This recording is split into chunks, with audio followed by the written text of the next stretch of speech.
crever le ciel. Ah, Jésus, je veux crever le ciel ce midi. Ici, ah, Jésus, peuple de Dieu, sois la chorale ce midi.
À moi, ce midi, je suis venu ici pour t'adorer.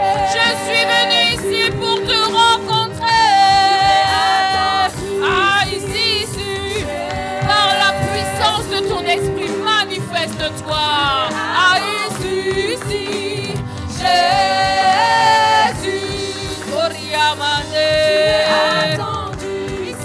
Ah, Jésus, tu es attendu ici. Ah oui, Jésus, Arina Manderebo. Ah, Jésus, tu es attendu ici. Disons esprit, esprit, tu es attendu. Disons esprit, esprit de Dieu. Attendu ici. Ah, esprit, tu es peuple de Dieu. Esprit, esprit de Dieu, tu es attendu ici. Esprit, Saint-Esprit, tu es attendu ici. Esprit, tu es attendu. Ah, tu es désiré. Esprit, tu es désiré. Tu es désiré ici. Ah oui. Est-ce qu'il y a des adorateurs qui désirent l'Esprit de Dieu? Ici, tu es esprit, tu es. Ah, tu es esprit, tu es.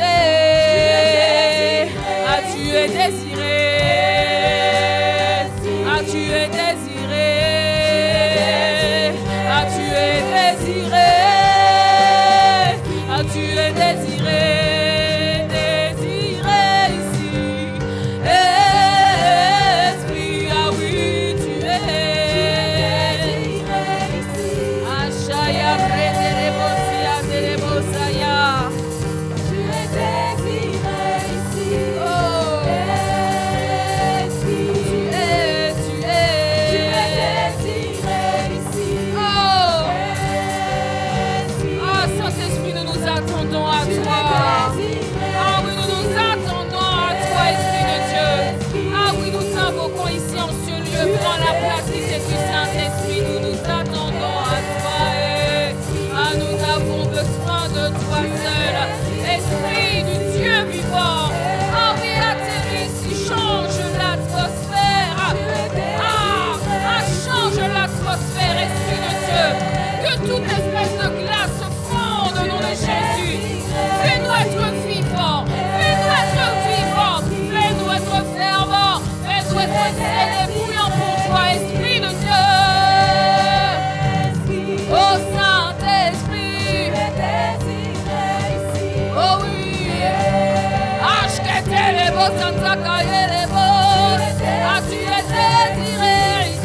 Montre-nous la voie que nous devons suivre.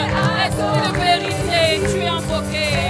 Tu as dit que lorsque tu partiras, tu nous enverras le Saint-Esprit, le consolateur, afin qu'il nous envoie, afin qu'il nous conduise dans toute la vérité. Ah, est-ce que tu peux? Ah oui, encore.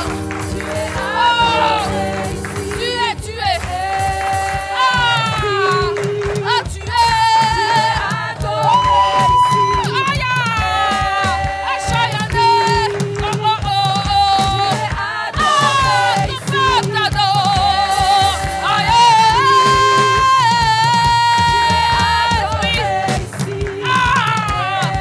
La la la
à Miami.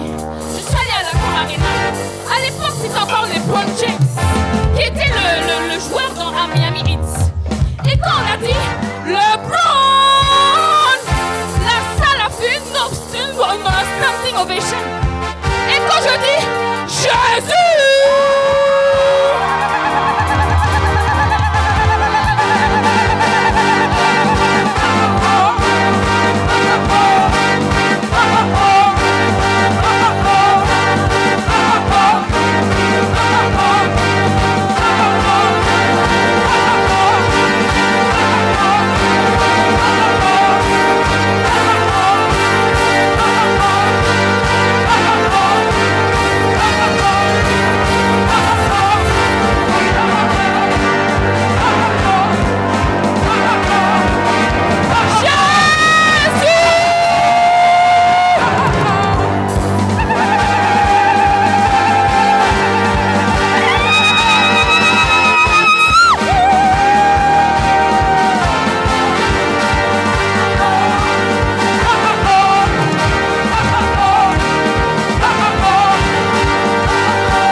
où je ne connaissais pas Dieu. Je connaissais de nom, mais je n'avais pas de relation. Et à cette époque, j'aimais les concerts. Et je suis allée au concert d'une de mes stars préférées à l'époque. Quand elle est rentrée sur la scène, elle s'appelle Alicia Keys. Quand elle est rentrée sur la scène, les gens commençaient à hurler. Moi, j'ai cru que j'allais m'évanouir. Mais Jésus, il a donné sa vie.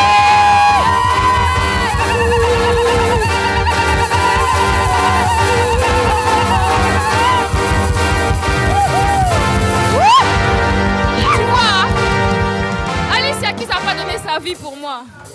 Non, elle m'a donné des mélodies qui me faisaient rester dans la dépression, qui me faisaient rester dans le goumin, le gros poil, comme on dit aux Antilles, les peines d'amour.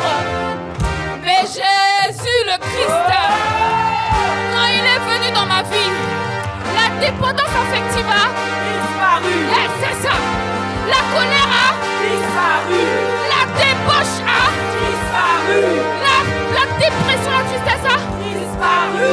Oh, Jésus fait ça. C'est Jésus qui fait ça. Alléluia. Alléluia. Oh yes. Merci Seigneur. Amen. Bon, comme c'est un culte et que c'est pas un concert, s'arrêter là pour l'instant. Alléluia. Mais il est là. Non seulement il siège au milieu de ta louange, de ton adoration, mais il dit que là où les frères et les sœurs sont ensemble, assemblés, il demeure au milieu et il déverse son huile. Alléluia. Oh, que Dieu te bénisse. Dieu honore ceux qui l'honorent. Il dit dans sa parole, n'abandonnez pas votre assemblée. Quand tu es venu ici, tu as obéi à la parole, à un commandement de Dieu. À cause de ton obéissance, cette semaine, il se passe quelque chose au nom de Jésus. Parce que Dieu dit dans la Bible qu'il n'est le débiteur de personne. Il n'est le débiteur de personne. Ça veut dire que si tu crois que Dieu te doit quelque chose, lui-même, il va dire, attends, je te dois quoi? Tiens. Et comme il fait infiniment au-delà de ce qu'on peut penser ou imaginer parce qu'il est Dieu, cette semaine, apprête-toi à être exagérément surpris au nom de Jésus. Amen. Exagérément exaucé. Alléluia. Amen. Oh, amen. Merci Seigneur. Inspire les paroles de nos bouches, les pensées de nos cœurs. Par la puissance de ton esprit, remplis-nous et conduis-nous sur les voies que tu as tout tracées dans nos cœurs. Conduis-nous, Seigneur, sur les voies qui mènent à l'éternité. Là où nous sommes trompés, là où peut-être on est tombé encore cette semaine dans des choses qu'on ne voulait pas faire, relève-nous ce matin. Relève-nous ce midi. Propulse-nous par la puissance qu'il y a dans ta parole. Parce que dans ta parole, il y a l'esprit et la vie. Parce que dans ta parole, il y a le pouvoir de séparer entre âme et esprit.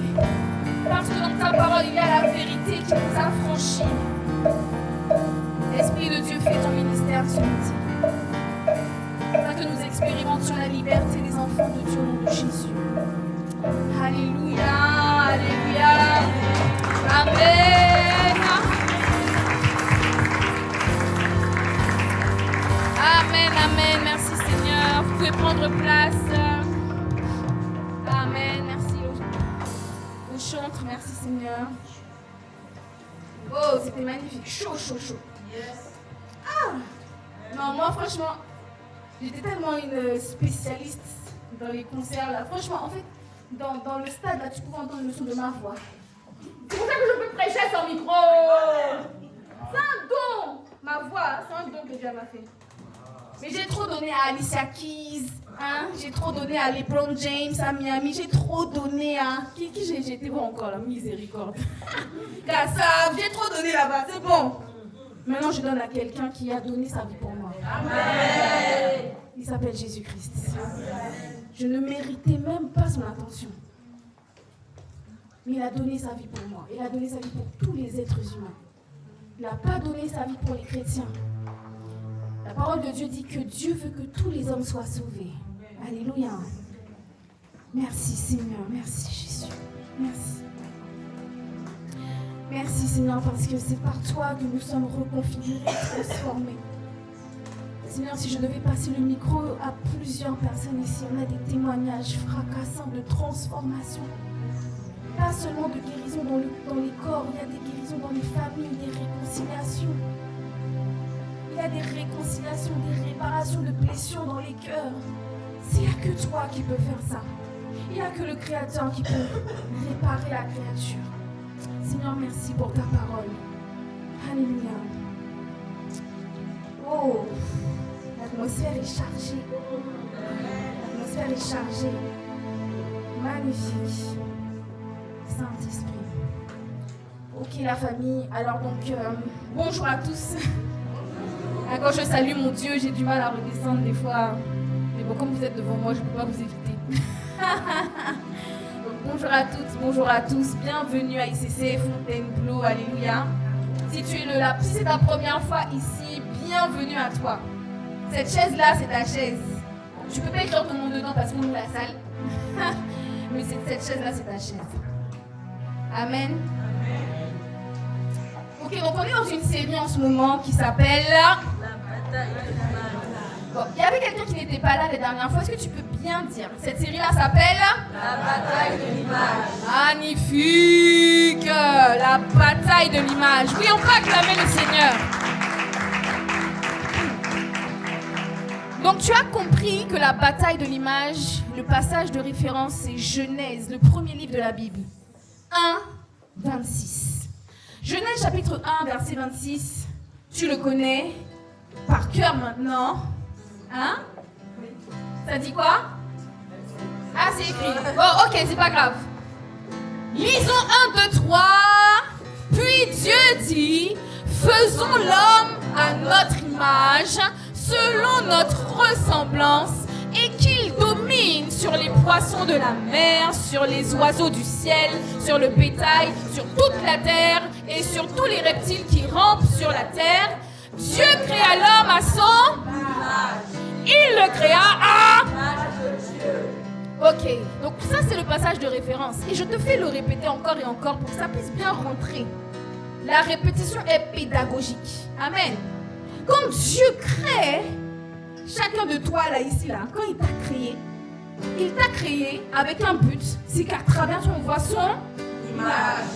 Quand un mot revient beaucoup de fois dans un texte, c'est que c'est le mot le plus important du texte. Et là, le mot image revient à plusieurs reprises. Et on a dit que l'image de Dieu, c'est son caractère. Et ce qui caractérise Dieu, c'est l'amour. Dans l'amour, il y a la joie, il y a la paix, la bonté, la bénignité, il y a la tempérance, la maîtrise de soi, il y a la paix qui dépasse, hein, la foi, oui, il y a la foi. Dans l'image de Dieu, il y a aussi l'audace, la puissance. Dans l'image, le caractère de Dieu, il y a la justice de Dieu. Yes, il y a comment on appelle ça, l'inébranlabilité.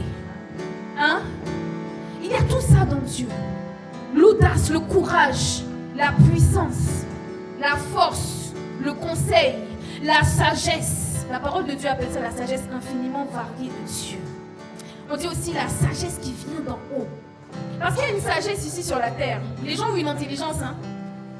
Ils ont une intelligence, ils ont une forme de sagesse. Mais il y a une sagesse qui surpasse toute sagesse. Il y a une science qui surpasse toutes les sciences. Voilà pourquoi on dit que Dieu est omniscient. Ça veut dire qu'il y a toutes les sciences en Dieu. Alléluia. Oh, magnifique. Et donc, au commencement, quand Dieu crée l'être humain, c'est pour que l'être humain manifeste Dieu. En fait, quand Dieu crée l'être humain au départ, c'est pour que quand Dieu vient nous visiter sur la terre, quand il te regarde, quand il me regarde, il voit Dieu lui-même. Il se voit. Il dit, quand je vois Nathanaël, je vois l'amour. Il dit, quand je vois Will Céline, je vois la tempérance. Quand je vois la Lévi, je vois la maîtrise de soi. Il dit, quand je vois Raphaël, je vois la sagesse de Dieu. C'est ça qu'il dit. Quand je vois Mehdi, il voit la puissance. Alléluia. Quand Dieu passe sur la terre, incognito, et qu'il voit Barbara, il dit, je vois la douceur. Alléluia. Et donc ça, c'est son image, c'est sa nature.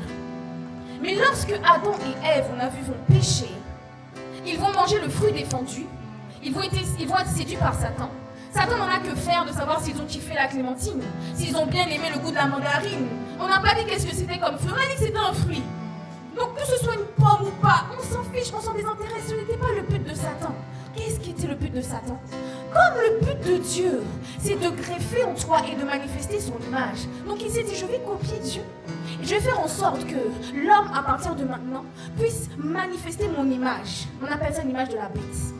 Donc à chaque fois que tu pètes une crise de nerfs, à chaque fois que tu te mets en colère, à chaque fois que tu es dans la tristesse, dans la paresse, à chaque fois que tu es dans le manque de pardon, dans l'amertume, à chaque fois que tu es dans la débauche, à chaque fois que tu es dans ces choses, il dit, ça y est, j'ai greffé en lui mon image. Et puis il est content.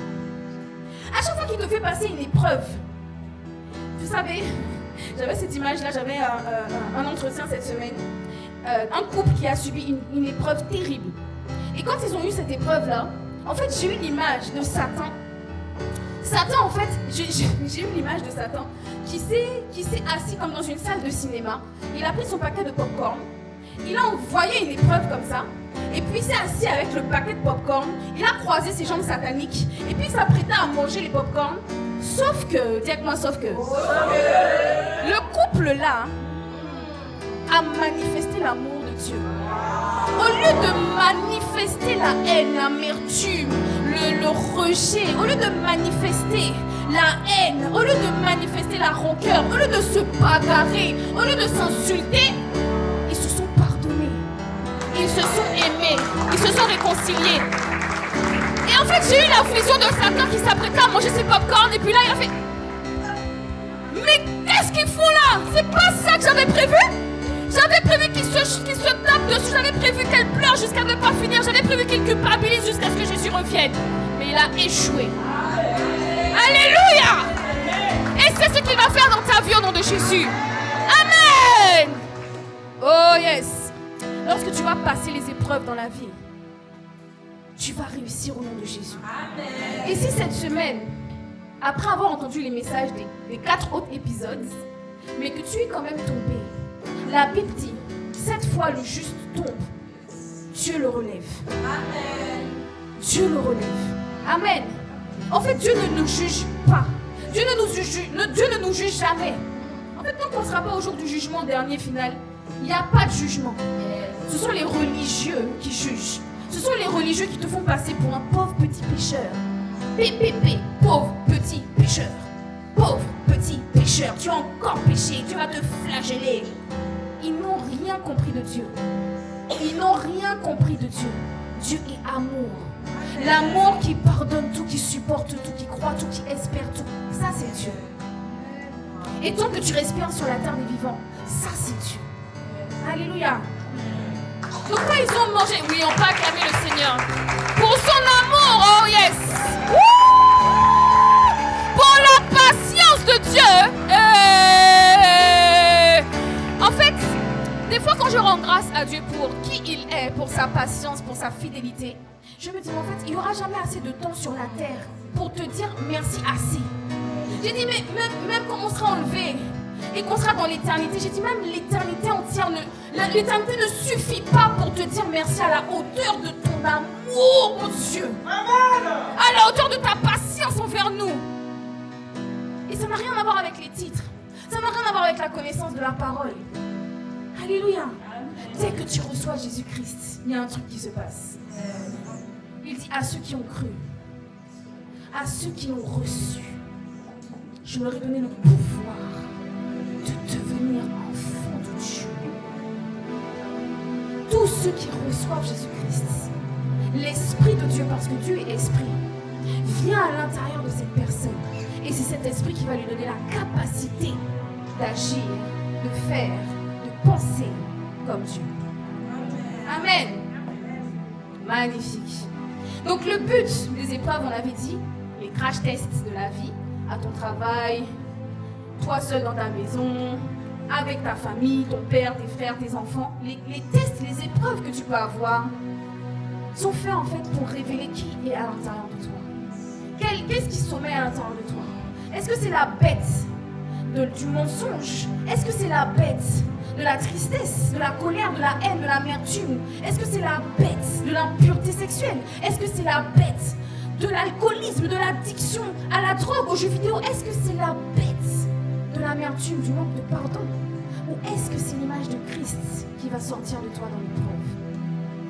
Dis avec moi, c'est possible. C'est possible. Tu vas décoller à la fin, tu vas voir au nom de Jésus. Amen. Non, d'ici la fin, tu vas comprendre c'est quoi décoller dans l'avion de ta destinée. Amen. Amen.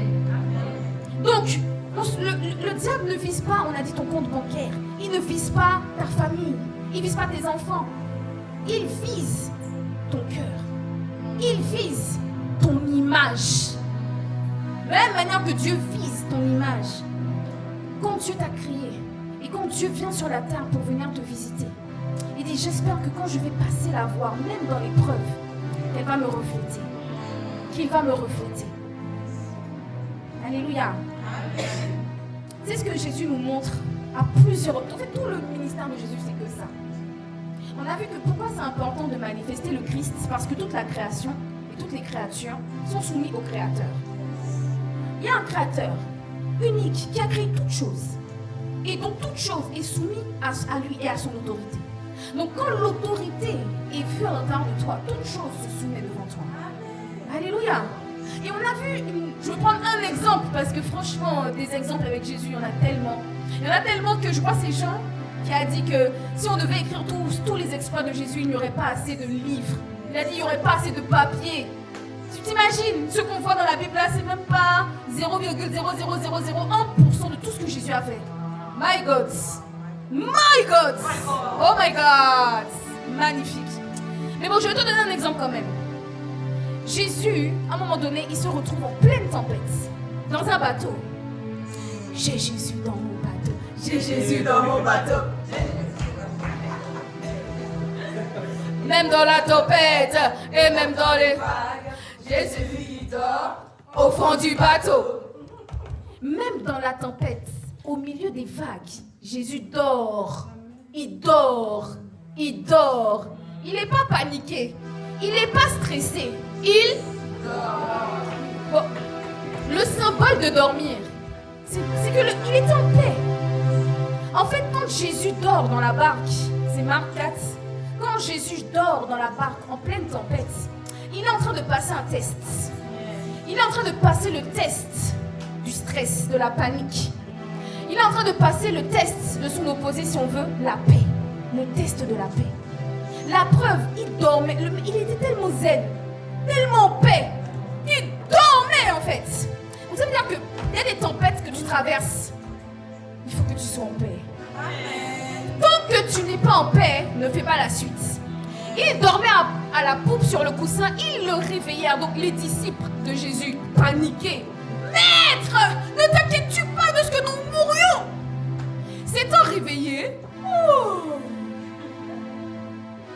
il menaça le vent et dit à la mer, silence, tais-toi. Hey, Jésus-Christ. Est-ce qu'il a fait? Silence, tais-toi. Silence, tais-toi. Silence, tais-toi. Il a fait une fois. Silence, tais-toi. Et la tempête s'est tue. Il a juste dit une phrase. Mais quand on décortique ce passage, tout le monde connaît ça. Hein?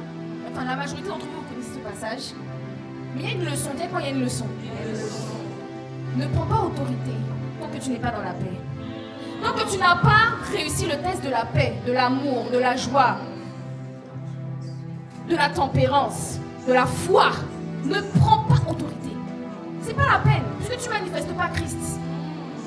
Tant que tu n'as pas passé le test de la sainteté, de la sanctification à toute épreuve, ne prends pas autorité. Ne prie pas contre la sirène des eaux. Elle va venir t'envoyer une espèce d'épreuve où tu vas regretter même. Alléluia. Amen. Manifeste Christ. Tant que tu n'as pas l'image de Dieu, ne prends pas autorité. Il n'y a pas d'autorité sans Christ. Il n'y a pas d'autorité sans l'image du Christ visible à travers toi. Alléluia. Amen. Donc, après tout ce qu'on a dit, épisode 1, 2, 3, 4, cette semaine encore, ton voisin, l'autre, celui qui n'est pas là, a encore manifesté l'image de la bête. Donc, comme il n'est pas là, il va regarder la vidéo. Mais je te dis aussi à toi aussi, au cas où, comment on fait? Comment on fait concrètement? Question. On a vu la dernière fois qu'il fallait entrer dans la contemplation. Alléluia. Mais on va décortiquer ça encore un peu d'une autre manière. Peut-être que ça va aider quelqu'un ici qui n'arrivait pas à rentrer dans la contemplation. Amen. Amen. On va voir en fait que l'apôtre Paul, qui a écrit les 3 quarts du Nouveau Testament, il s'est posé la même question. On voit ça dans Romains chapitre 7, verset 18 à 23. À 24 même. Romains 7, verset 18 à 23. On va voir que l'apôtre Paul passe par la même question. Il va constater quelque chose. Mais moi, j'ai baptisé ça le syndrome de Romains chapitre 7. Avec moi, le syndrome de Romains chapitre 7. Le syndrome de Romains chapitre 7, c'est quoi? C'est que j'ai la volonté, mais je n'ai pas la capacité. Il dit, ce qui est bon, je le sais, n'habite pas en moi, c'est-à-dire dans ma chair. J'ai la volonté, mais non le pouvoir de faire le bien. Il dit en fait qu'il a envie de faire bien. Il a envie d'être dans la joie. Il a envie d'être dans la paix. Il a envie d'être dans... Je ne sais pas ce que Paul a vécu là quand il a écrit ça, mais c'est un constat qu'il fait. Il dit, je ne sais pas quel bien il veut faire. Je ne sais pas si c'est parce qu'il voulait être dans la sainteté. Est-ce qu'il voulait être dans la maîtrise de soi, dans la tempérance, dans la bonté, dans la bénignité, dans la patience, dans la foi, dans l'audace, dans le courage, dans la puissance? Qu'est-ce qu'il faisait? Quel bien il voulait faire? Est-ce qu'il voulait manifester la sainteté, la sanctification, la chasteté? Quel bien il voulait faire? Mais il dit, je n'ai pas le pouvoir, je n'ai pas la capacité de le faire. Donc lui aussi, Paul s'est dit, mais on a un problème ici. C'est que Dieu a condamné le péché dans la chair. Et je vis dans ce corps de chair.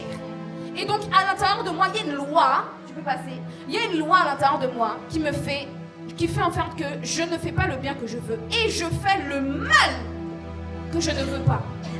Je fais le mal que je ne veux pas. Qui a déjà vécu ça? Qui vit ça encore? Je peux faire kung fu comme ça.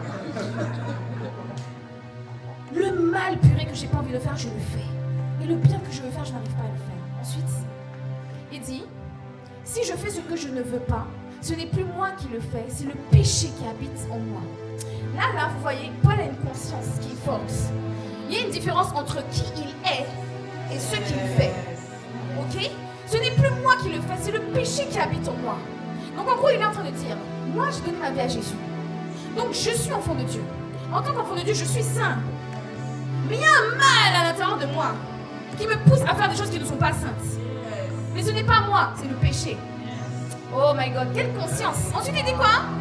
Je trouve donc en moi cette loi. Quand je veux faire le bien, le mal est attaché à moi. Ensuite, car je prends plaisir à la loi de Dieu selon l'homme intérieur. En fait, selon l'esprit, il prend plaisir à faire le bien. Mais il y a cette loi à l'intérieur de ses membres. Continue. Mais je vois dans mes membres une autre loi qui lutte contre la loi de mon entendement et qui me rend captif, ça veut dire prisonnier, de la loi du qui est dans mes membres. Ensuite, misérable que je suis, qui me délivrera de ce corps? Misérable que je suis, qui me délivrera de ce corps? Vous voyez, Paul a fait ce constat. J'appelle ça le syndrome de Romains 7. Pourquoi? Pourquoi c'est devenu un syndrome? Parce que malheureusement, dis avec moi malheureusement, il y a beaucoup d'enfants de Dieu qui ont pris ce passage pour excuser le péché. Non, je répète. J'appelle ça le syndrome de Romains 7. Pourquoi? Parce qu'il y a beaucoup de chrétiens qui ont accepté Jésus-Christ, mais qui prennent ce constat que Paul fait, qui est un constat. Un constat. Ils prennent ce constat et ils banalisent le péché. Oui, mais en fait, tu comprends, c'est plus fort que moi. Je voulais résister, mais je n'ai pas résisté.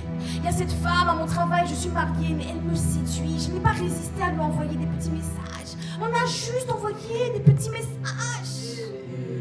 Jésus dit, rien que le fait d'avoir convoité la femme là, tu as déjà commis l'adultère. Vérité. Et donc, beaucoup excusent, banalisent. Il y en a qui vont dire, oui, mais en fait, tu comprends, mon père m'a fait ci, ma mère m'a fait ça, mon frère m'a fait ci, à l'église, dans le service. Ton client n'est pas loin. Mais en fait, moi, je vous ai déjà dit, même moi, l'endroit où je suis le plus challengée là, dans mon cœur, c'est dans l'église. Hein? Des fois, tu es là, mais on entend. En fait, tu te dis, mais mon frère, toi et moi, là, on était assis dans la même salle. On a donné le même message. Comment tu peux me faire ça? C'est un test. C'est quoi, c'est un test? Est-ce que tu vas pardonner ton frère? Est-ce que tu vas demeurer dans ce que la Bible appelle dans Hébreu l'amour, persévérer dans l'amour fraternel? Ou est-ce que tu vas dire, si c'est comme ça, c'est bon, je change de service, je fais une pause, je quitte l'église? Hein? Non, mais il y en a beaucoup qui excusent le péché. Ils vont avoir de l'amertume dans le cœur et puis ils vont banaliser l'amertume. Ils vont excuser l'amertume. Ils vont faire un raisonnement pour expliquer pourquoi ils sont amers contre telle et telle personne dans leur famille, dans l'église, dans le travail, au collège, partout. J'appelle ça un évangile de résignation. En fait, c'est un évangile au rabais. Oui, j'appelle ça un syndrome parce qu'à la base, Paul fait juste un constat. Mais il y en a qui utilisent ça pour justifier le péché. Ça, c'est l'évangile au rabais. Ça, c'est l'évangile du marché aux puces. Non, oui. Moi, l'évangile de Jésus-Christ qui a donné sa vie pour moi, que j'ai rencontré, c'était pas un évangile au rabais. En fait, l'évangile au rabais va te montrer comme si Dieu peut t'améliorer. Dieu est le créateur. Il n'est pas là pour t'améliorer, il est là pour te transformer. Amen. Il n'est pas là pour t'améliorer, il est là pour te reconfigurer. Alléluia. Le Christ que j'ai rencontré, Jésus-Christ, le Christ que j'ai rencontré, pas la religion, il m'a reconfiguré. Pour beaucoup, vous connaissez mon témoignage. Bon, j'ai tellement de témoignages en Christ là, mais bref. Pour beaucoup, vous connaissez mon témoignage. Cette partie de ma vie où, à l'âge de 3 ans, j'ai été exposée à des images pornographiques auxquelles je n'aurais pas dû être exposée. À partir de l'âge de 3 ans, jusqu'à ce que je rencontre Christ, ça a duré 24 ans. 24 années de débauche, d'hypersexualisation. Parce que le problème, c'est que quand tu es exposé à ça, c'est ça ton éducation sexuelle. Il y a des enfants ici, mais bon. Vous voyez, c'est pour ça qu'ils vont envoyer vos enfants à l'école du dimanche. Là, ici, c'est pour les adultes. Bon, je referme la parenthèse. Donc, vous voyez, 24 années de prison, de captivité. Mais quand j'ai rencontré Jésus-Christ, oh mon Dieu. En fait, vous savez, quand je dis que merci ne suffit pas, que le nombre d'années que je peux vivre sur la terre ne suffiront jamais à exprimer à quel point je suis reconnaissante envers Dieu. Du jour au lendemain, aussitôt, instantanément, quand j'ai rencontré, quand mon cœur a rencontré Christ, 24 années de captivité à la débauche ont été totalement effacées, ont totalement disparu. Du jour au lendemain, dites-moi du jour au lendemain. Je suis passée de mes collègues à l'époque, parce que moi j'allais pas en boîte vendredi, samedi, dimanche. Hein. Il y en a, ils faisaient boîte de nuit VSD. Moi, c'était du dimanche au dimanche. Tous les soirs, j'étais en boîte. Tous les soirs, je faisais ce qu'il fallait pas faire. Tous les soirs. Et quand j'ai rencontré le Christ, du jour au lendemain, tout a changé en fait. J'ai pas pris du temps et tout. Il y a des trucs, ça prend du temps. C'est un processus. Mais il y a des choses qui disparaissent. C'est comme la dépression. Je ne peux même pas vous dire à quel moment la dépression a disparu de ma vie. Et pourtant, j'ai traîné 14 ans de dépression due au deuil de mon frère. 14 années de dépression avec des pensées suicidaires, sous antidépresseurs, avec des psychologues et 2 tentatives d'internement en hôpital psychiatrique. Mais quand j'ai rencontré Jésus, quand j'ai rencontré le Christ, quand mon cœur a rencontré le Christ, en fait, je ne peux même pas vous dire à quel moment ça a disparu. La dépression a déguerpi en quelques mois. La colère, j'ai dû traiter ça sur un peu plus de mois. J'ai dû prendre la parole de Dieu et puis laver mon âme parce que la colère était là depuis plusieurs générations. Mon père était colérique, avant lui son père, avant lui son père, avant lui son père, avant lui son père. Donc en fait, la colère connaissait notre famille depuis longtemps. La colère, c'était plus long. Mais franchement, quelle grâce. Quelle grâce. Quand tu rencontres le Christ, quand tu rencontres l'évangile qui te prêche le Christ, c'est la puissance de Dieu. C'est pas un évangile au rabais pour t'améliorer, c'est un évangile pour te transformer. Il y a des choses qui vont disparaître du jour au lendemain. Comme la cire au soleil, ça fond. Et puis il y a des choses, c'est un processus. On a tous des histoires différentes. On a tous des blessures différentes. Il y en a des choses qui prennent du temps, il y en a des choses c'est aussitôt. Mais il y a des trucs aujourd'hui, aussitôt, ça va disparaître au nom de Jésus. Oh yes! Moi je te dis, hein, tu prends ou tu prends pas. Moi je connais le Dieu là que j'ai visité. Le Dieu là qui m'a visité plutôt. Donc Paul fait un constat, dites-moi un constat. C'est juste un constat qu'il a fait dans Romains chapitre 7, mais que beaucoup de chrétiens, même des églises, il y a même des pasteurs. Oui, il y a des pasteurs qui banalisent le péché avec Romains chapitre 7. Ils disent oui, mais en fait, c'est un pauvre petit pécheur. Il est soumis à la loi du péché. Donc c'est pour ça qu'il a péché. Dis avec moi, avance. En fait, ils n'ont pas continué à lire le livre de Romains. Ils se sont arrêtés à Romains chapitre 7. Mais l'apôtre Paul a écrit le chapitre 8. Romains chapitre 8, versets 1 et 2. Il dit, il n'y a donc maintenant aucune pour ceux qui sont en... Non, non, hey, Roba Santé. En fait, Colossiens 2, le verset qui me vient à l'esprit là, il a effacé. C'est qui il? C'est qui il? Jesus Christ. Quand il est allé à la croix, Colossiens 2, il faut le mettre, Colossiens 2, il a effacé l'acte dont les ordonnances me condamnaient et qui subsistait contre moi. Il y avait un esprit de débauche sexuelle qui subsistait, qui me résistait. Il y avait un esprit de colère, de dépression qui me résistait, qui subsistait contre moi. Mais Jésus a effacé l'acte dont les ordonnances me condamnaient. Ça veut dire que de génération en génération, en fait dans ma famille, ils avaient dit que cette famille c'est une famille de colériques, de débauchés, d'adultères. Dans cette famille, si tu te maries, tu divorces. Pourquoi? Parce que tu vas tromper. Avant que je ne connaisse Christ, la tromperie pour moi c'était fallait pas faire ça. Mais moi-même, je trompais. C'est bizarre, dis-moi c'est bizarre. C'est bizarre. Fallait pas me tromper. Mais bizarrement, à chaque fois, je me suis retrouvée. Et pourtant, j'aimais toujours les gars graves. Hein. Mais je me retrouvais toujours à tromper les gars. Mince. De père en fils. Hein? Ça me pourchassait. Un esprit de débauche, de dépravation. D'insatiabilité. Bizarre. Dis-moi bizarre. Mais quand j'ai rencontré Jésus, il a effacé l'acte. En fait, il y a des actes dans le monde spirituel qui parlent contre toi, qui parlent contre ta famille, qui parlent contre les gens de ton territoire. On dit tous les gens de ce territoire, tous les gens de cette famille, toutes les personnes qui sortent de ce ventre, toutes les personnes qui sortent de ce père. Il y a des actes qui parlent contre eux, qui te pourchassent.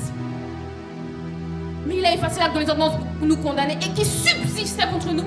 Et il a détruit en le clouant à la croix. Quand Jésus est mort à la croix, que son sang a coulé sur la croix, il a dit, Père, tout est accompli. Et juste avant de mourir, il a dit, Père, pardonne-leur. Il fallait que cette parole sorte de sa bouche. My God. Et c'est ce sang-là qui nous purifie. C'est ce sang qui nous purifie. C'est le sang de Jésus qui efface. C'est pas que le sang couvre. Hein. Je vous ai montré la différence entre eux parce que avant que Jésus n'arrive, l'Ancien Testament, il y a l'Ancien et le Nouveau Testament. L'Ancien Testament, c'est l'ombre des choses à venir. C'est l'ombre de ce que Dieu voulait faire dans le Nouveau Testament. Avant que Jésus n'arrive, on utilisait le sang des boucs, le sang des animaux, le sang des béliers. Et on faisait des sacrifices. Donc beaucoup de religions font des sacrifices d'animaux pour couvrir les fautes. Mais chaque année, ils doivent refaire le rituel. Mais Jésus-Christ est mort une fois et il est ressuscité le 3e jour. Mais le sang qui a coulé de Gethsémani jusqu'à la croix a effacé, pas couvert, effacé. Alléluia. Oh, j'aime pas ton amen. My God. Woo! My God. Magnifique. Et donc je disais, il y a un syndrome. Les chrétiens qui ont le syndrome de Romains chapitre 7, il faut lire le chapitre d'après. Donc Romains 8, versets 1 à 2. Malo sekete. Il n'y a donc maintenant aucune condamnation pour ceux qui sont en Jésus-Christ. Ensuite, en effet, la loi de l'esprit de vie en Jésus-Christ de la loi du péché et de la mort. Bah, en fait, j'aime trop. La loi de... Non, relis. La loi de... l'esprit de vie en Jésus-Christ de la loi du péché et de la mort. Donc, il a constaté un truc. Il y a un truc à l'intérieur de moi qui me pousse à faire ce que j'ai pas envie de faire. Mais après, il dit, il y a une loi, une autre loi à l'intérieur de moi. Une autre loi à l'intérieur de moi qu'on appelle la loi de l'esprit de vie. Oh, la loi de l'esprit de vie me pousse à être, à faire, à penser, à agir, à parler comme Dieu. Magnifique. Donc en fait, tu comprends que quand tu es en Jésus-Christ, tu n'es pas condamné à subir les assauts de l'ennemi. Tu n'es pas condamné à manifester la colère dans les épreuves. Tu n'es pas condamné à manifester la tristesse dans les épreuves. Tu n'es pas condamné à subir la culpabilité dans les épreuves. Tu n'es pas condamné à vivre et à subir la paresse, le manque de diligence. Tu n'es pas condamné à subir l'amertume. Si tu le subis, c'est parce que tu as reçu l'esprit de vie en toi, mais tu ne l'actives pas. On va voir comment l'activer. Dis avec moi comment. Comment? Question. Pour comprendre comment fonctionne la loi de l'esprit de vie, je vais te montrer ça par rapport à une loi naturelle. Souvent, quand Jésus enseignait à la foule ou aux disciples, il utilisait des choses naturelles pour expliquer des vérités spirituelles. Amen. Donc je vais utiliser une loi naturelle pour expliquer les lois là qu'on est en train de voir. Donc on voit deux lois. La loi de l'esprit de vie et la loi de la mort et du péché. Ok? Donc on va voir deux autres lois, mais qui sont dans le domaine naturel, dans le monde physique. Je vais te faire aimer la physique ce midi. Si tu n'aimais pas la physique, chimie, tu vas aimer ça maintenant. Alléluia. Une loi en physique qu'on appelle la loi de la pesanteur. La loi de la pesanteur dit quoi? Donnez-moi le petit machin là, ouais, merci. Ok, c'est pas de la pub pour Sanitol, je le redis encore. La loi de la pesanteur veut quoi? La loi de la pesanteur veut que tout soit attiré vers le bas. Tout tombe. Donc même si je suis en Jésus-Christ, et puis que je prie pour que ça là, reste dans les airs. Au nom de Jésus, ne trompe pas. Alléluia. Amen. La loi de la pesanteur, que tu crois en Jésus ou pas, que tu pries ou pas, elle est là. La loi de la pesanteur va toujours t'entraîner vers le bas. C'est l'équivalent de la loi du péché et de la mort. La loi du péché et de la mort va toujours t'entraîner vers le bas. La loi du péché et de la mort va toujours entraîner ta main vers le bas. La loi du péché et de la mort va toujours t'entraîner à la tristesse, à la paresse, à l'amertume. La loi du péché et de la mort va toujours te pousser à mentir. Elle va t'entraîner vers le bas, vers le bas. C'est pour ça que tu as l'impression que c'est plus fort que toi. Je peux prier comme je veux. Le truc est tombé, non? Ça s'appelle la loi de la pesanteur. Ça, c'est la loi du péché et de la mort. Mais il y a une autre loi. Il y a une autre loi. Tu vois quand la Bible dit que là où le péché abonde, la grâce... Hey, la grâce n'empêche pas au péché d'exister. Mais la grâce... Ça veut dire que la grâce supplante. Il y a une autre loi qui vient supplanter la loi de la pesanteur. On appelle cette loi la loi de la portance. La loi de la portance, c'est la loi de l'aérodynamique. Et ici on est physique, ici on est technique ici. Donc il y a la loi de la pesanteur qui t'entraîne toujours vers le bas, c'est la loi du péché et de la mort. Et il y a la loi de la portance, dis la portance. Montre-moi l'avion. La loi de la portance. En fait, il y a un ingénieur qui s'est dit un jour, comment ça se fait que de toutes les créatures, tout ce qu'il y a sur cette terre sont soumis à la loi de la pesanteur. Mais pourquoi il y a les oiseaux qui volent? Comment ils font pour voler? Question! De tout ce qui existe, tout le monde est contraint à cette fichue loi de la pesanteur. Mais eux, je les regarde dans le ciel. Ils volent. Ils planent sur les ailes du vent. Quand ils sont des aigles, les aigles sont encore plus magnifiques. L'aigle utilise les tornades, donc les épreuves, pour voler encore plus haut. Ça n'a aucun sens! Mais c'est possible. C'est quoi la loi de la portance? En aérodynamique, ils ont dû étudier les oiseaux pour créer ce qu'on appelle les avions. Un objet qui peut prendre jusqu'à 600 personnes, un objet qui peut peser 400 tonnes, vole dans les airs. En fait, il y a la loi de la pesanteur. Mais il y a une loi qui vient surabonder. Il y a une autre loi qui vient supplanter. La loi de la pesanteur, c'est la loi de la portance. C'est ce qu'on appelle la loi de l'esprit de vie. Donc à l'intérieur de toi, il y a une loi de la pesanteur qui te traîne vers le bas. Mais il y a une loi de la portance. Quand tu reçois Jésus-Christ et que le Saint-Esprit vient en toi, quand tu l'actives, le Christ, quand tu actives le Saint-Esprit, il te porte. Il te fait voler sur les ailes du vent. Il te fait monter plus haut dans les tempêtes, dans les tornades. Il utilise même il utilise la puissance de tourbillon pour aller plus haut.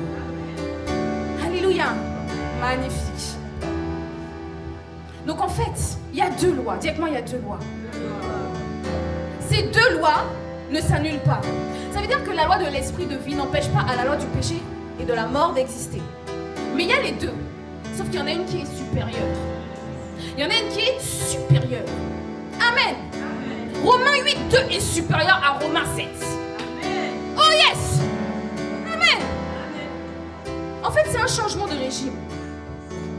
Et tu vois, le problème, c'est que comme tu es chrétien, mais que tu continues à être dans les mêmes... Il y a un processus, on est d'accord. Il y a des trucs qui disparaissent du jour au lendemain, comme moi par exemple, ma dépendance, la dépendance affective, la dépression qui faisait que j'attirais toujours des pervers narcissiques, hein, la débauche, la dépravation, la dépendance à la pornographie. Toutes ces choses-là ont disparu du jour au lendemain. La dépression du jour au lendemain. Mais la colère, moi, ça a pris plus de temps. Peut-être que toi, c'est autre chose. Peut-être que toi, la colère, c'est du jour au lendemain. Et puis la tristesse, c'est un peu plus long. On a tous des histoires différentes. Des trajectoires différentes. Alléluia. Mais le problème, c'est que... Moi, je dis qu'un vrai chrétien est chrétien quand il change. C'est-à-dire que si tu connais quelqu'un qui dit qu'il est chrétien, mais que depuis qu'il est chrétien, il ne change pas, même pas un peu, il n'est pas chrétien. Non, je répète.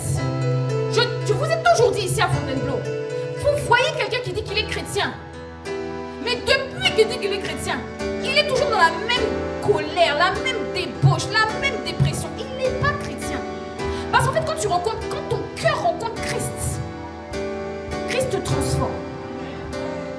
Mais il y a des chrétiens qui sont vraiment chrétiens, et puis, ils ont du mal à changer. Tu sais qu'est-ce que j'ai observé à cause de cette parole? En fait, est-ce qu'il y a... C'est comme les avions, regarde.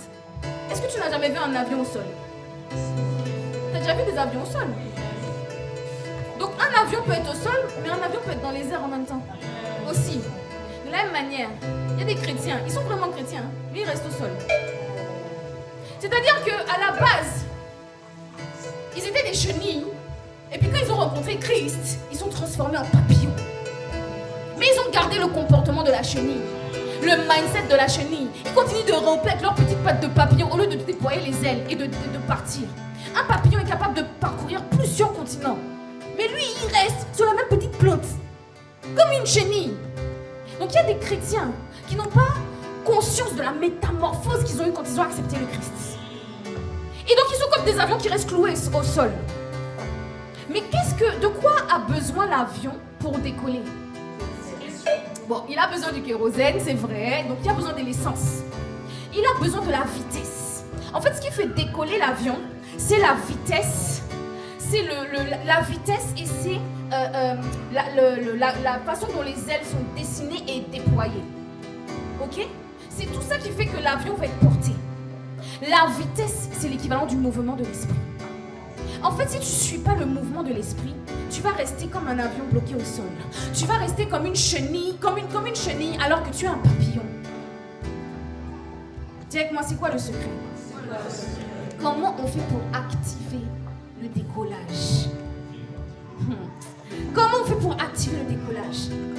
En fait, beaucoup restent assujettis à la loi de la gravité, alors qu'il y a une autre loi qui existe et qui leur permet de voler. Cette loi, la loi de l'esprit la loi de l'esprit de vie, tu peux l'activer lorsque tu es dans l'irradiation. La dernière fois, je vous ai parlé de la contemplation. Lorsque vous êtes en train d'adorer Dieu, mais que vous mélangez ça avec la méditation sur de qui il est, lorsque vous êtes en train de chercher Dieu pour qui il est, au lieu de chercher Dieu pour ce qu'il peut vous donner, c'est là que vous pouvez activer. Par l'irradiation, vous pouvez activer. Alors, quand vous êtes dans l'irradiation, dans la contemplation, il y a un mouvement. Dis avec moi, il y a un mouvement. Il y a un mouvement. Et dans ce mouvement-là, tu peux décoller. Et quand tu te recharges suffisamment, quelle que soit l'épreuve, je dis bien, quelle que soit l'épreuve, quelle que soit la tentation, tu vas décoller au nom de Jésus. Alléluia. Qu'est-ce qui s'est passé? Acte 1, verset 8. Acte 1, verset 8. C'est le secret. C'est le secret. Acte 1, verset 8. Mais vous recevrez une... mais vous recevrez une puissance. Le Saint-Esprit survenant sur vous. Le mot puissance ici, c'est le mot dunamis. Dunamis, c'est dynamite. Quand tu reçois le Saint-Esprit, en fait, à l'intérieur de toi, il y a une dynamite. Et quand tu appuies sur l'interrupteur de la dynamite, il n'y a aucune forteresse qui peut te résister. Il n'y a aucune prison qui peut résister. Alléluia. Mais pour recevoir le Saint-Esprit, il faut accepter Jésus-Christ. Et quand tu as accepté Jésus-Christ, que tu as reçu le Saint-Esprit, il faut être dans la contemplation. Il faut t'irradier en adorant Dieu pour qui il est. T'exposer à Dieu pour qui il est. Il faut entrer dans le secret de la prière de contemplation. Ce que son serviteur, l'apôtre Ivan, dit souvent, il appelle ça la romance, l'intimité. Dis avec moi la romance. L'intimité. En fait, Jésus va dire une parole. Il va dire qu'il va venir un temps où les véritables quoi? Les véritables adorateurs vont adorer en esprit et en vérité. Ce temps-là, c'est maintenant. Tu sais pourquoi je te dis ça? Regarde seulement le type d'adoration de ton père, l'apôtre Ivan Castano. Vous savez, il y a une prophétie, ça c'est Pasteur Julien qui le dit, mais je crois dans ce qu'elle dit et je pense que c'est la vérité. Il y a une prophétie dans l'Ancien Testament qui dit qu'un jour, Dieu va relever la temple de David. Or, David avait une particularité, c'est l'adoration. D'ailleurs, il y a une clé qui porte le nom de David. On appelle la clé de David dans Apocalypse. C'est l'adoration. Est-ce que tu n'as pas l'impression qu'il y a un adorateur dans ton... Est-ce que tu n'as pas l'impression qu'il y a un adorateur qui s'est levé dans cette génération? Tellement qu'il y a des prophètes aujourd'hui qui disent que Ivan Castano, toi tu es le David de notre génération. Est-ce que Dieu n'a pas relevé la tente de David? Alléluia! Il appelle ça la romance. En fait, non, c'est trop fort. L'apôtre Ivan a compris quelque chose que l'apôtre Paul a compris et qu'il a écrit dans les Écritures. Souvent, vous allez voir que quand vous allez méditer les Écritures dans le Nouveau Testament, l'apôtre Paul compare la relation entre un homme, entre un mari et son épouse, à la relation entre Christ et l'Église. Il dit, il y a un mystère. Il dit, il y a un mystère. À un moment donné, Paul va carrément dire, mais je suis jaloux. Je suis jaloux de ceux que vous êtes comme une vierge qu'on a réservée pour le Christ. En fait, l'Église, c'est pas un truc avec 4 murs, avec un toit, avec des fenêtres en couleur. C'est pas ça l'Église. L'Église, c'est chacun de nous. Parce que la parole de Dieu dit que quand tu reçois Jésus-Christ, le Saint-Esprit vient en toi. C'est pour ça qu'on dit que tu es le temple du Saint-Esprit. Le temple, c'est pas juste une salle, c'est toi-même. Alléluia. Et donc, quand on parle de Christ, on dit que Christ, quand il va revenir, je vous ai dit la semaine dernière, Christ va revenir chercher des Christ. Il ne va pas venir chercher des gens qui manifestent la bête. Ça n'a pas de sens. Il ne peut pas venir chercher des personnes qui sont encore dans le mensonge, dans la masturbation, dans la tristesse, dans la dépression. Sinon, s'il enlève ces gens-là dans la nouvelle terre, dans les nouveaux cieux, mais en fait, ce sera un éternel recommencement. Le péché est dedans. Donc quand il va venir chercher, ce sera Christ. Des gens qui ont son image, sa ressemblance, ou des personnes qui sont en train de se battre pour avoir l'image de Christ. Parce que peut-être que quand Christ reviendra, tu ne seras pas parfait, mais il sera en train de te trouver, en train de te battre. Pas par tes propres forces, mais par la puissance du Saint-Esprit qui est en toi. Oui? Oui? Paul lui-même, il a écrit qu'il a combattu le bon combat. Ça veut dire que le gars était encore en train de combattre quelque chose à l'intérieur de lui. Mais il a combattu et il est au ciel. Amen. Que Christ te trouve en train de combattre pour manifester Christ. Donc le secret de l'activation, c'est la prière de la romance. Et donc je vous ai dit que l'apôtre Paul a découvert un mystère magnifique que l'apôtre Ivan explique très très bien dans son livre sur le mariage notamment. C'est le parallèle que Paul fait entre Christ et l'Église. L'Église, c'est Ecclésia, c'est l'épouse. En fait, Christ vient chercher une épouse, qui est le corps de Christ. Donc il y a un parallèle entre Christ et Ecclésia, son épouse, l'Église, et le mari et sa femme. Encore une fois, comme Dieu nous connaît avec notre intelligence terrestre, il utilise des choses de la terre pour nous expliquer des choses célestes. Quand Paul comprend ce mystère, il va comprendre en fait que l'acte suprême de plaisir qu'il y a entre un homme et son épouse, entre une femme et son mari, dans l'acte, on voyait les enfants à l'école du dimanche, je vous dis, dans l'intimité, ok, dans l'intimité entre un homme et son épouse, dans l'intimité entre la femme et son mari, le parallèle qu'il y a avec ça, il montre en fait que c'est l'adoration avec Dieu. Je répète, l'adoration qu'un chrétien fait monter envers son Dieu, c'est l'équivalent de l'intimité entre un mari et son épouse. Je répète, l'adoration qu'un chrétien fait monter envers Dieu dans la chambre haute, c'est l'équivalent de l'intimité et du plaisir qu'un couple va avoir dans la chambre. Ok? Est-ce que tu comprends? Donc en fait, vous savez, beaucoup de personnes, des fois, nous demandent... il y a un témoignage qui me vient à mon esprit pendant que je vous parle. Vous connaissez donc mon témoignage. À l'âge de 3 ans, je suis exposée à des images de moins de 18 ans. Et à partir de cet âge, 3 ans, j'imite ce que j'ai vu dans la télé. C'est grave. Vous imaginez un gamin de 3 ans. Et donc de 3 ans jusqu'à ce que je rencontre Christ, pendant 24 ans, j'imite ce que j'ai vu dans la télé. Et je regarde plusieurs fois par jour ce que j'ai vu dans la télé. Dès que je rentrais du collège, avec ma petite tête de gamine, il y avait les ordinateurs qui étaient sortis à cette époque-là, les gros balais ordinateurs là. Hein? C'était ridicule leur système de défaillance. Est-ce que vous avez 18 ans? Bah oui, j'ai 18 ans. Il n'y avait aucun système de contrôle. Bon, jusqu'à aujourd'hui, je pense que c'est incontrôlable. C'est trop facile de trouver. Et donc, je m'exposais à ça H24. Même quand j'ai eu des gars après, je continue de m'exposer à ça H24.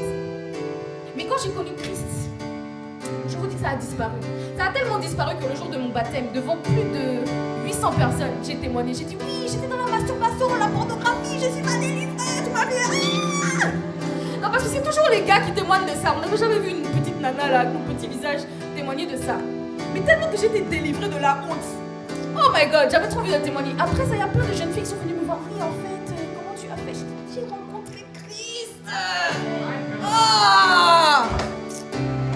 Et donc, oui, merci Seigneur, pas acclamer, c'est Jésus qui fait ça. Et donc, mon témoignage, c'est que quand j'ai rencontré Christ, je suis restée pendant des années célibataire. Pendant toutes les années du célibat, je n'ai ni regardé, ni touché. Ça n'a même pas, en fait, j'ai même pas eu envie, même pas un peu.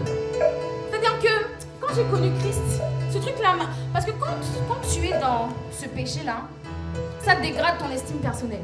Je connais personne en Christ et dans le monde qui aime Dieu, qui connaît Dieu ou qui ne connaît pas Dieu, qui pratique ce genre de choses et qui est à l'aise avec ça. Quand tu as fini, tu te sens sale, en fait ça te dégrade. C'est pour dire que c'est démoniaque même. Ça dégrade ta propre estime de toi-même. Et donc quand je suis sortie de ça, que j'ai pris confiance en moi, j'ai commencé à me voir comme Dieu me voit, une créature si merveilleuse que je ne peux pas traiter comme une serpillière. Pendant plus de 7 ans, je suis restée dans la sanctification, la sainteté, la chasteté, la consécration. Même pas une fois ma main est descendue. Et puis je n'ai même pas eu le désir, même pas un peu. Vous savez pourquoi? Parce que quand tu es dans l'irradiation, quand tu es irradié de Dieu, de l'amour de Dieu, de la sainte. En fait, Dieu est saint. La Bible dit saint es-tu, ô Éternel. Quand tu es irradié de Dieu, en fait, ça vient te consumer de l'intérieur. Ça vient prendre tes sentiments. Ça vient reconfigurer tes émotions. Et donc, quand j'étais délivrée de ça, pendant 7 années, jusqu'à ce que je connaisse mon mari, pendant 7 ans, il ne s'est rien passé qui ne soit pas synonyme de sainteté. Et quand j'ai connu mon mari, voilà, c'était chaud. Là, on s'aime. On s'apprécie. Mais pendant toutes les années où on était en cheminement pour en fiançailles, ça a duré plusieurs années. Pas une seule fois, dites-moi pas une seule fois. Pas une seule fois. Pas une seule fois on s'est touché. Quand mon père venait me dire, franchement, vous êtes vraiment dans la chasteté, mais comment vous faites et tout ça? Moi je crois pas à vos histoires là, je dis papa. Le gars ne m'a jamais touché. Quand on s'est mariés, j'ai témoigné, j'ai dit, vous voyez cet homme là, c'est ce qu'on appelle la patience. La patience. En plusieurs années, on ne s'est jamais touché. Même pas un bisou, même pas la main dans le dos. Le gars m'a tellement respecté. Il a tellement honoré la créature si merveilleuse. Oh! Et je suis amoureuse. Oh là là. My God. Et j'ai témoigné le jour de mon mariage. J'ai dit jamais un homme ne m'a honoré et respecté comme lui. Ça fait des années qu'on chemine ensemble, qu'on se kiffe, on s'aime. Quand on se voit, on sent que c'est chaud, va là-bas. Hein? Quand on sentait les pulsions commencer à monter, on dit salut papa et ciao, bon dimanche. On ne laissait pas la nuit tomber sur nos rendez-vous. Je vous dis, hein, on allait au restaurant juste après le culte, en plein midi. Il n'y avait pas encore le deuxième culte. Quand je voyais 16-17 heures, que le soleil commence à décliner, je prends ma voiture, je me casse. Vous savez, la Bible dit fuyez l'impudicité. La Bible ne dit pas, comment dire, combat. Il dit pas combat. Oui, il dit pas combat. Il dit pas, résiste. Il dit pas résiste. Il dit pas. Non, la Bible dit résister au diable, mais il dit pas résiste à l'impudicité. Il dit fuis. Quand je voyais le soleil décliner, mon mari, mon fiancé à l'époque, on courait. Quand il était une certaine heure, on ne s'écrivait même pas. Non, parce qu'on sait comment ça marche, comment ça fonctionne. La chair, avec moi la chair. Ah, le chrono s'est arrêté. Ah, Jésus-Christ. Bon, on va atterrir. Et donc, jusqu'à aujourd'hui, franchement, faut pas vous mentir, mon père jusqu'à aujourd'hui, on est mariés depuis plusieurs années, il me dit, vous avez vraiment tenu sans vous toucher. Je dis, papa, oui, je te dis. Il me dit, mais c'est impossible. Il dit, c'est possible. Des années, oui! Sans un bisou, oui! Même pas la main dans le bas du dos, oui! Christ! Et c'est pas une question de je suis une femme. Lui aussi, il est resté dans la chasteté. Lui aussi, il est resté dans la sanctification. Jusqu'au mariage. Alléluia. Donc c'est possible. Et vous savez, les gens du monde, ou les gens qui sont convertis mais qui n'ont pas rencontré Christ vraiment, ils ne pensent pas que c'est possible parce qu'en fait, ils n'ont pas expérimenté ce que je vous dis que Paul a découvert dans l'adoration. La véritable adoration te met dans un niveau d'extase spirituelle qui est supérieur à l'extase dans le physique. Je répète, quand tu t'irradies à l'image de Dieu, l'amour de Dieu, quand tu es dans la chambre d'intime, en fait, quand Dieu dit, quand tu pries, entre dans ta chambre, ferme la porte. Tu peux mettre le passage? Quand tu pries, entre dans ta chambre, ferme la porte. En fait, il est en train de dire, quand tu rencontres ton époux, entrez dans la chambre, fermez la porte. Quand tu es dans ta maison et puis qu'il y a de la famille où il y a des enfants, et que tu vas avoir de l'intimité avec ton mari, vous allez dans la chambre, vous laissez la porte ouverte? Non, on ferme la porte. Fermer la porte, ça veut dire je ferme la porte à la distraction. Je ferme la porte à Instagram, aux réseaux sociaux. Quand je vais rencontrer mon Dieu, je ferme la porte aux distractions. Les pensées qui veulent me dire, oui, tu te rappelles, t'as une machine à laver à faire, je m'en fous. Là, maintenant, je suis avec mon Dieu. Mais quand tu pries, entre dans ta chambre, ferme ta porte et prie ton Père qui est là dans le lieu secret. Dans le lieu secret, le lieu de l'intimité, de la romance. Paul avait compris qu'il y a plus puissant et plus plaisant que l'extase sexuelle. C'est l'extase spirituelle. Et les gens ne comprennent pas que c'est possible de rester dans la chasteté parce qu'ils n'ont pas expérimenté ça. Mais dis avec moi, c'est possible. C'est possible. À partir d'aujourd'hui, au nom de Jésus. Tous les jours, on va prier, on va faire cette prière, que Dieu nous accorde la grâce, comme son serviteur l'apôtre Paul, d'être irradié, de contempler, d'adorer Dieu, de rentrer dans notre chambre et de fermer la porte à toutes les distractions, à tout ce qui est les besoins, à tout ce qui est les demandes. Lorsqu'on va, on prie, on cherche Dieu pour qui il est, pour l'adorer, pour l'aimer, le contempler. Et alors que tu vas le contempler, à la même image de gloire en gloire, par la puissance de son esprit, son amour va se greffer en toi, sa sainteté va t'irradier. Oh my God! Quand Jésus le Christ vient dans ta vie, c'est pas pour t'améliorer, c'est pour te transformer, c'est pour te reconfigurer. Il est temps temps que tu fasses l'avion décoller. Ah, papillon, il est temps que tu arrêtes de penser comme une chenille. Il est temps que tu prennes l'envol. Et que tu ailles de continent en continent. Que tu ailles sur les voies que Dieu a tout tracées pour toi dans ton cœur. Alléluia. Quand tu goûtes à la magnifique présence de Dieu, des fois on est là en train d'adorer. Il y a quelqu'un qui adore et puis il y a quelqu'un qui regarde. Il y a quelqu'un qui adore et il y a quelqu'un qui chante. Mais quand je suis là devant toi en train de faire tout mon cinéma, je ne suis pas avec toi. Je suis devant toi, mais je ne suis pas avec toi. Je suis dans ma chambre et je ferme la porte. Je ferme la porte à ton visage fermé, à ton glaçage glaçon. Je ferme la porte.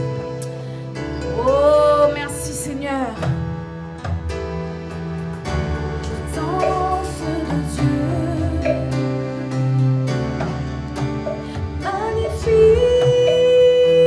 magnifique. Présence de Dieu,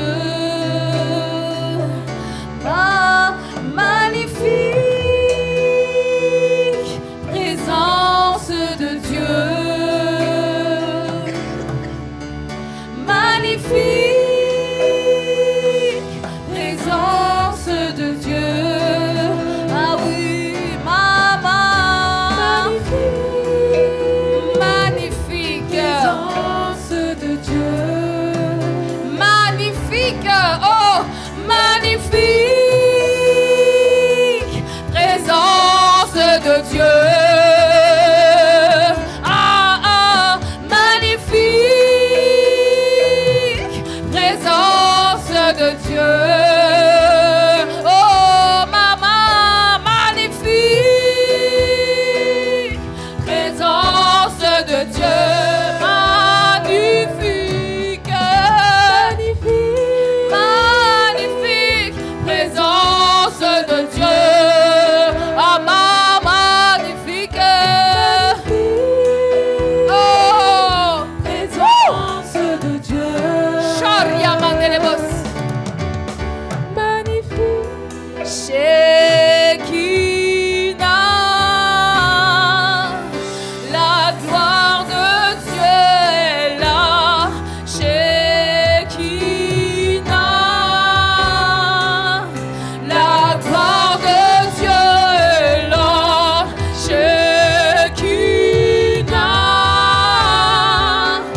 faire lancer l'appel de Jésus. Jésus t'appelle personnellement. Ça n'a rien à voir. Ça n'a rien à voir avec ce que tu as fait jusqu'à aujourd'hui. La Bible dit que Jésus, c'est le bras tendu de Dieu vers les hommes. Ça veut dire que quelle que soit la profondeur de la fosse abyssale dans laquelle tu étais englouti, quelle que soit la flaque de boue dans laquelle tu te vautrais, Jésus est le bras tendu de Dieu vers les hommes. Il te tend la main chaque jour. Il passe à travers des temps, des situations et des circonstances pour t'inviter à vivre et à expérimenter son amour inconditionnel. L'amour de celui qui s'est donné, de celui qui s'est livré par amour pour chacun de nous. Ce midi, nous allons lancer cet appel. Ce n'est pas un appel de moi-même, ce n'est pas l'appel d'ICC, ce n'est pas l'appel d'une église, ce n'est pas l'appel d'une religion, c'est l'amour du Dieu créateur, c'est l'amour de Dieu qui t'appelle. Et tu le sais parce que tu le sens à l'intérieur de toi. Je n'ai pas besoin de sentir ce que tu ressens. Et les personnes autour de toi ne vont pas ressentir ce que tu ressens, c'est personnel. Si tu sens que Dieu t'appelle, sincèrement de tout ton cœur, fais cette parole et on va faire cette prière avec toi. On va tous faire cette prière avec toi pour t'accompagner. Mais alors que tu vas la faire, le Saint-Esprit va venir à l'intérieur de toi. Et la Bible dit que toutes choses passées, toutes les choses du passé sont passées. Voici, toutes choses sont devenues nouvelles. À partir du moment où tu acceptes Christ et que le Saint-Esprit vient en toi, on appelle ça la nouvelle naissance. Ton corps ne change pas, ton âme ne change pas, ton intelligence ne change pas, mais ton esprit, c'est-à-dire le véritable toi, naît de nouveau. Si tu veux répondre à cet appel personnel, on va faire cette prière tous ensemble. Nous allons répéter: Père, dans le nom puissant de Jésus, ce midi, je viens à toi. Je reçois, j'accepte ton appel. Je reçois, Jésus, je décide de te suivre. Je veux expérimenter ce qu'on appelle la liberté. Libre, la liberté des enfants de Dieu. Je te demande pardon parce que jusqu'à aujourd'hui, j'avais entendu parler de toi à travers les religions, mais je ne te connaissais pas. Je ne te connais pas encore, mais je veux te connaître. Je veux expérimenter Christ. Je veux expérimenter la transformation.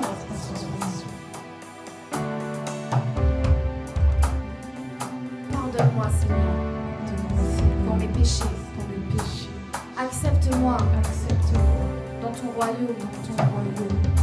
Au nom de Jésus. Alléluia. Amen. Amen, amen. Amen, amen, amen.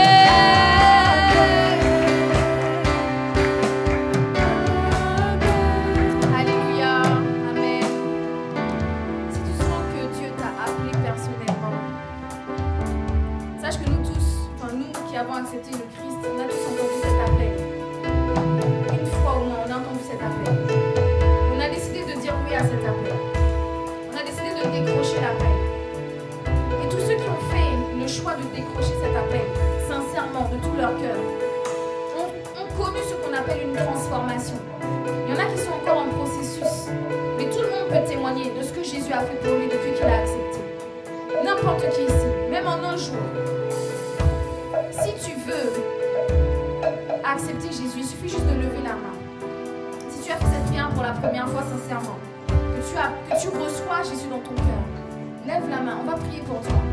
La Bible dit également la Bible écrit aussi, il est écrit aussi dans les Écritures saintes, que si tu confesses publiquement le Christ, alors Jésus te reconnaîtra publiquement au jour du jugement devant le Père.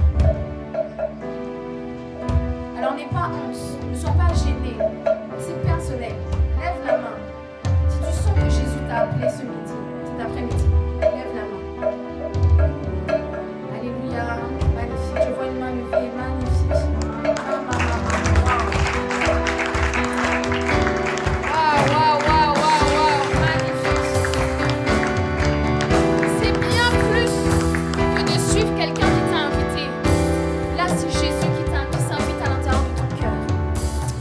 La Bible dit qu'il y a plus de joie dans le ciel quand un seul pécheur revient à Dieu. Ton cas, ton dossier est effacé. Waouh, je vois beaucoup d'émotions dans son visage. Magnifique. Est-ce qu'on peut encourager, acclamer? Waouh, waouh, waouh, waouh, waouh, waouh, waouh. Magnifique. Vous savez,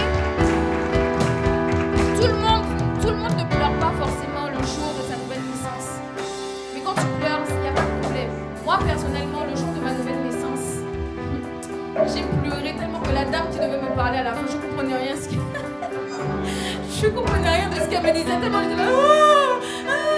Je pleurais parce que je me sentais convaincue de péché, je me sentais nettoyée, je sentais un truc à l'intérieur de moi que je ne pouvais pas expliquer en fait. J'ai pleuré comme un bébé pendant au moins 1 heure. Ils m'ont envoyé derrière, m'ont dit calme-toi, j'étais là, j'arrive pas. Ok, donc tout le monde ne pleure pas, mais si tu pleures, on est ensemble. Moi-même j'ai beaucoup pleuré.